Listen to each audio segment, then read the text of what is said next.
Welcome to episode 16 of Tornado Facts with Beanrock124. I record these videos way, like several weeks before, the day they're supposed to be published. And I have a funny story that that happened to me today, June 6th, the day I'm recording this. So I took like a nap for like a few hours during the middle of the day. I woke up at 3 o'clock and I thought I had missed doing the weather forecast for today. I am a stupid child. So, with that semi-funny, stupid story out of the way, today's episode is about the November 1989 tornado outbreak that occurred on November 15 and 16, 1989. It produced at least 40 tornadoes and caused 30 deaths as a result of 2 deadly tornadoes. The most devastating event was the Huntsville, Alabama F4 tornado that killed 21 on the afternoon of November 15th. 9 more fatalities occurred at a single elementary school by an F1 tornado on November 16th in Newburgh, New York. That story is pretty bad. I'll still talk about it. However, further survey revealed that this might have been a downburst instead of a tornado. This outbreak also produced the most tornadoes in a single day in New Jersey history. Several other significant tornadoes were reported across 15 states. So here's their meteorological synopsis. Historically, tornadoes are relatively common in North Alabama, where Huntsville and Madison County are located. The region was affected by the April 3rd, 4th, 1974 super outbreak. I should have just said the 1974 super outbreak. I am stupid. Again, me waking up at 3 o'clock in the afternoon thinking I forgot to do my weather forecast, even though I had literally done it in the morning. Yeah, anyways. Records show that Madison County has had 25 tornadoes between 1950 and October 1989. The zone and local forecasts issued during the early morning Tuesday, November 14th, mentioned the possibility of severe thunderstorms on Wednesday. Subsequent forecasts and statements marked with increasing certainty on the ominous nature of the events to come.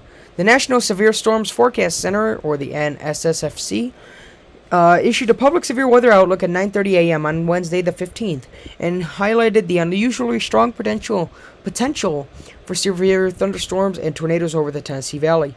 The Birmingham National Weather Service Forecast Office followed with a special weather statement at 10:50 a.m. with the headline, and I quote, "Major severe weather threat poised for Alabama and Northwest Florida," unquote. A tornado watch was in effect for Madison and adjacent counties from 12:30 p.m. to 8 p.m. Soon after the issuance of the watch, emergency management officials, storm spotters, and the National Weather Service staff at Huntsville placed into effect a coordinated plan of action in accordance with established procedures. Beginning at 12:45 p.m., WSO Huntsville issued warnings for the west part of its county warning area as an intense squall line moved into northwest Alabama. Storm spotters reported large hail and intense straight-line winds associated with the squall line. At the time the tornado struck Huntsville, a severe thunderstorm warning was in effect for Madison. That warning, issued at 4:13 p.m., was changed to a tornado warning at 4:35 p.m., based on a report relayed through the amateur radio network of a tornado touchdown in the city. Critical weather information was disseminated over the NOAA Weather Wire Service and NWR, and by many media outlets in Huntsville and adjacent areas, providing the public with frequent weather updates on radio and crawls and live cut-ins on television. Links with spotter groups and emergency management and law enforcement officials worked well. So here's your confirmed tornadoes. None unrated. I finally got over saying F-rated. I don't know what that means. I still don't understand what that means, actually. But anyways, enough beating around the bush. 15 F0 and 15 F1 tornadoes. 8 F2 tornadoes. 1 F3 and 1 F4. Unfortunately, no F5s, but the Huntsville tornado could have been an F5, for a total of 40 tornadoes. So here's your list of tornadoes. So here's the Huntsville one. On the ground for 20 minutes, 18.5 miles, 880 yards wide, 21 deaths, 463 people injured. Where does it say that? I think that's the first time it said that. Okay. But anyways, here's the other tornadoes.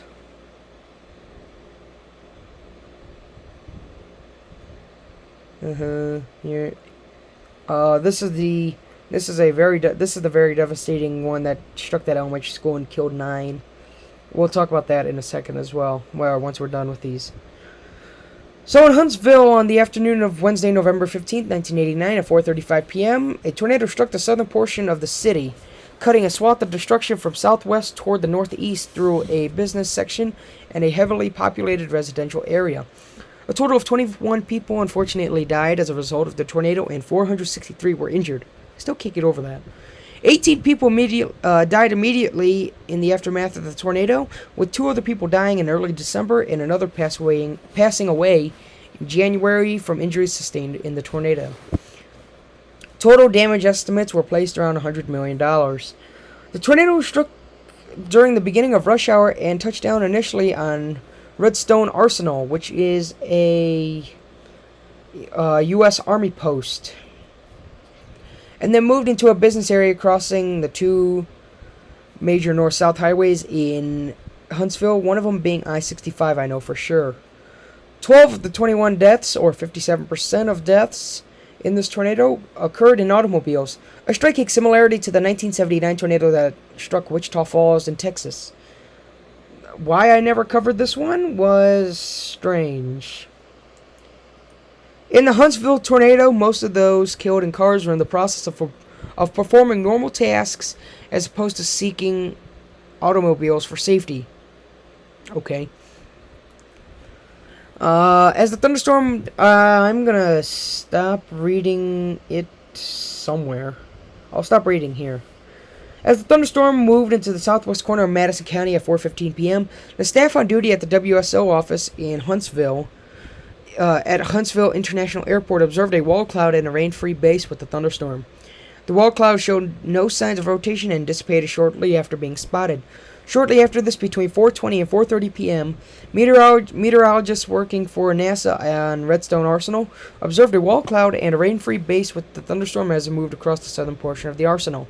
Around 4:25 p.m., they observed the rotation in the wall cloud, being this picture right here.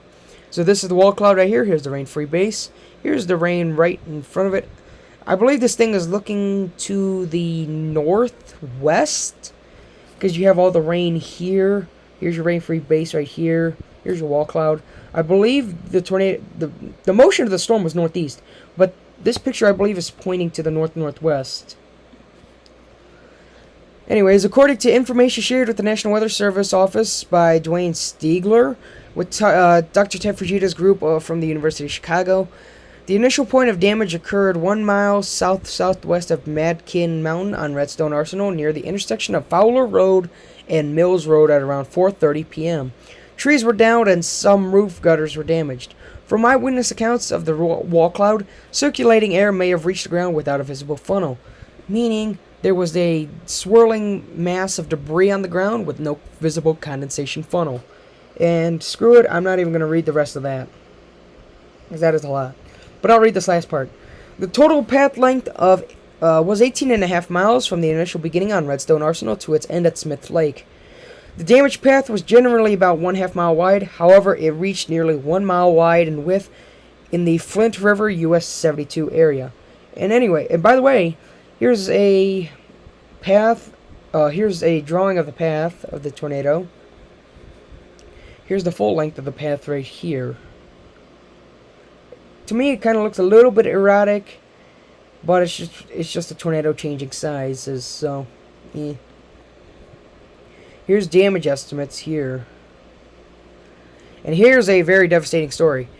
The East Coldenham Elementary School disaster was a deadly severe weather event that occurred on November 16th, 1989, not even a day after the Huntsville disaster, in Coldenham, New York, near the town of Newburgh. At approximately 12:30 p.m. Eastern Standard Time, in which a suspected F1 tornado blew down a freestanding cafeteria wall, killing 9 kids.